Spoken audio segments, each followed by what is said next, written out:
Mirpur 10 metro স্টেশনের নিচে একটি ব্যাগে বোমা সদৃশ বস্তু মিলেছে, তবে ভেতরে বোমা রয়েছে কিনা তা এখনো নিশ্চিত নয় বলে জানিয়েছেন তেজগাঁও জোনের এডিসি। ডিএমপির বোম ডিসপোজাল ইউনিট সেখানে কাজ করছে। এদিকে ফার্মগেটে পাওয়া বস্তুটি বোমা নয় বলে জানিয়েছে পুলিশ। সে বিষয়ে আরও জানাতে সরাসরি যুক্ত হচ্ছেন সহকর্মী ফরহাদুজ্জামান।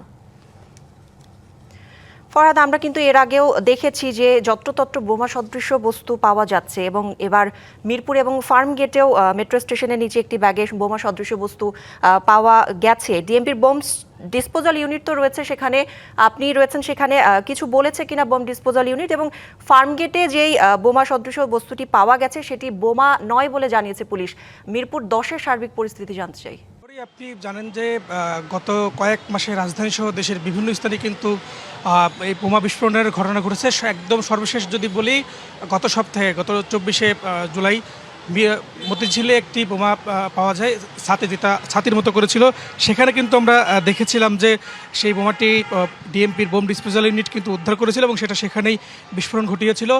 আজকে আমরা দেখতে পেয়েছি একই সময় দুপুরবেলা মিরপুর 10 মেট্রোলের নিচে একটি ককটেল সম্পর্কিত একটি বোমা পেয়েছে, সেটা আমরা নিশ্চিত হয়েছি। তবে ফার্মগেটের যে বিষয়টি বলা হয়েছিল ব্যাগের মধ্যে বোমা পাওয়া গেছে, সেই বিষয়টি তখন নিশ্চিত করেনি, কিন্তু কিছুক্ষণ আগে ডিএমপির তেজগাঁও জোনের এডিসি তিনি নিশ্চিত করেছেন সেটি বোমা না, ব্যাগের মধ্যে কিছু কাপড় ছিল। এবং তারপর দিনই কিন্তু আমরা দেখেছিলাম মতিঝিলের এলাকায় একটি ব্যাগ থেকে বোমা বিস্ফোরণের কথা বলা হয়েছিল, কিন্তু যদিও সেটি বোমা ছিল না, সেটিও কাপড় চোপড় ছিল। বাংলা কিউআর যেখানে নগদ পেমেন্ট সেখানে। সারা দেশে 10 লাখেরও বেশি মার্চেন্টে নগদে পেমেন্ট করুন খুব সহজে। সম্প্রতি আমরা আইন শৃঙ্খলা বাহিনী এবং নিরাপত্তা বিশ্লেষকদের সঙ্গেও কিন্তু কথা বলেছি। তারা বলছেন যে আইন শৃঙ্খলা বাহিনীর গাফিলতির কারণে এবং তাদের যে গোয়েন্দা নজরদারি, সেই নজরদারি না থাকায় কিন্তু আজকে আবার এরকম ঘটনা ঘটেছে। এবং গতকালকে আপনি জানেন যে আশুলিয়াতেও কিন্তু একটি টিফিন ক্যারিয়ারের বাটিতে সেখানে কিন্তু একটি বোমা পাওয়ার কথা আমরা জেনেছিলাম এবং সেটাও কিন্তু ডিসপোজাল ইউনিট কিন্তু বিস্ফোরণ করেছে। আজকে আমরা এখনও মিরপুরের যে তথ্যটি রয়েছে সেখানে কিন্তু বোম ডিসপোজাল ইউনিট কাজ করছে, পাশাপাশি সিটিডিসি যে তারা যারা নিয়ন্ত্রণ করে তারা কিন্তু ওখানে রয়েছে, পাশাপাশি অন্যান্য আইন শৃঙ্খলা বাহিনী, এনএসআই এবং পুলিশের ইউনিট রয়েছে।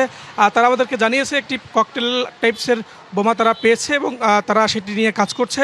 তবে এখনও বিষয়টি তারা নিশ্চিত করেনি সেটি আসলে কতক্ষণ নাগাদ তারা সেটা নিষ্ক্রিয় করতে পারবে।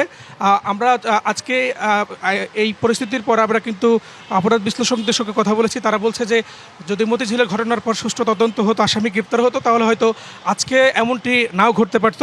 এটা অনেকটা ভয় দেখানোর মতোই, কিন্তু যারা উগ্রবাদী সংস্থা রয়েছে তারা কিন্তু ভয় দেখানোর জন্য কিন্তু এই কাজগুলো করছে। ফরহাদ, ধন্যবাদ আপনাকে।